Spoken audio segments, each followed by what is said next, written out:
Colonel Jean-Louis Nuremberg, comment évolue la mission?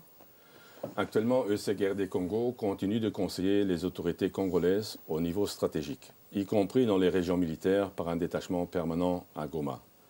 La mission appuie l'administration des ressources humaines et soutient la relance du système de formation militaire de base des cadres de l'armée congolaise. La mission procède progressivement à la diminution de ses effectifs. Que va devenir la mission à partir du 1er juillet 2015? Les ambassadeurs des États membres de l'Union européenne ont décidé, dans le cadre de la transition finale, de prolonger le mandat de la mission pour une ultime année, de juillet 2015 à juin 2016. La mission va continuer ses activités dans les domaines du conseil stratégique et de la formation militaire, avec un effectif réduit de 10 experts internationaux et un budget de 2,7 millions d'euros.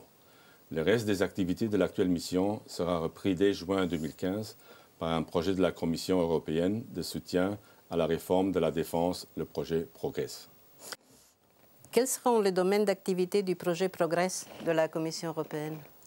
L'Union européenne a décidé de transférer certaines activités autour du pilier administration de l'actuelle mission ESEC vers un projet de l'instrument de coopération et de développement.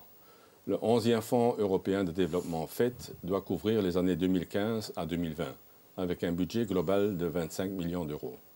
Les objectifs du projet sont assister le ministre de la Défense dans la planification, la mise en œuvre et le suivi du plan de réforme, la modernisation de l'administration, la gestion budgétaire, financière et achat public, et le renforcement de l'efficacité des mécanismes de contrôle interne et externe dans le secteur de la défense.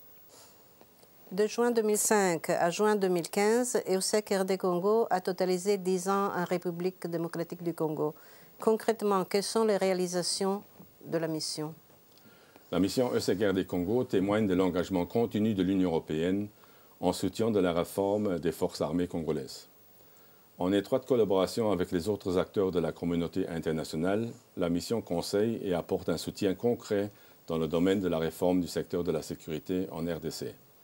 La mission a permis la mise en place d'une base de données des personnels militaires, condition pour la bancarisation qui amène la séparation de la chaîne de paiement de celle du commandement. ESEC a rénové, voire construit bon nombre d'armureries et de dépôts de munitions, contribuant ainsi à la sécurisation de la population civile. Finalement, la mission a réhabilité les infrastructures et équipé 7 écoles militaires vitales pour la formation de base des officiers et des sous-officiers.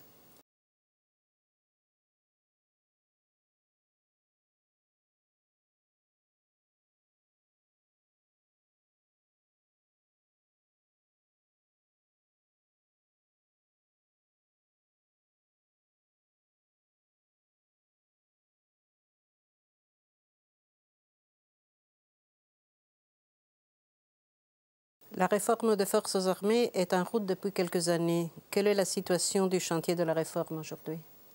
La promulgation des 2 lois cadres nécessaires à la mise en œuvre de la réforme portant organisation et statut des militaires, suivie de la mise en place du personnel clé dans les nouvelles structures, permet d'affirmer que la réforme des forces armées est en bonne voie.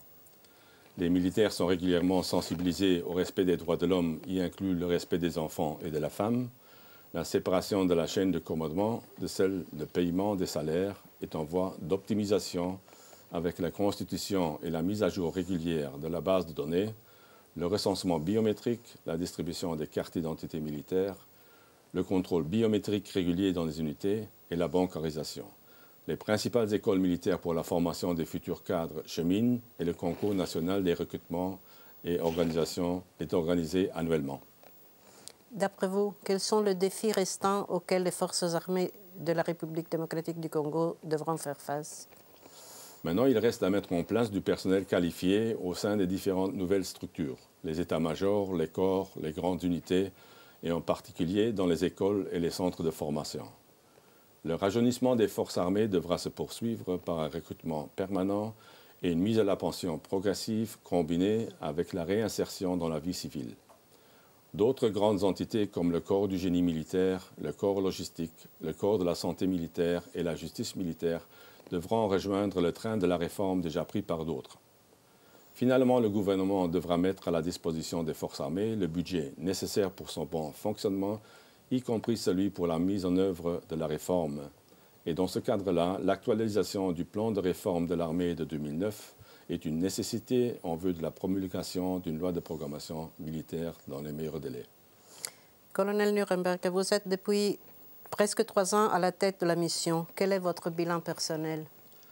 D'abord, je voulais dire que devenir chef de mission d'une mission PSDC est pour moi, comme officier de l'armée luxembourgeoise, une opportunité unique qui m'a été proposée. Je disposais de l'expérience nécessaire au sein des institutions européennes à Bruxelles et aussi en RDC, ayant participé à l'opération militaire EUFOR RD Congo à Kinshasa en 2006. Je dispose aussi de liens familiaux avec la RDC à travers 3 générations. Mon bilan personnel, je dois dire que les 2 années et 9 mois auront été pour moi un défi permanent. D'un côté, pour gérer un groupe multinational d'experts internationaux et de m'en sortir avec les institutions européennes à Bruxelles et surtout en RDC. À l'idéal, on parle de la Comprehensive Approach. Et de l'autre côté, pour conseiller les autorités civiles et militaires congolaises dans le cadre du plan de réforme des forces armées, ceci au rythme congolais et avec les moyens financiers et humains disponibles au Congo. Mais j'espère que j'ai pu contribuer de façon constructive à la réforme des forces armées de la République démocratique du Congo, qui est sur la bonne voie, mais le chemin est encore long. Merci. Merci.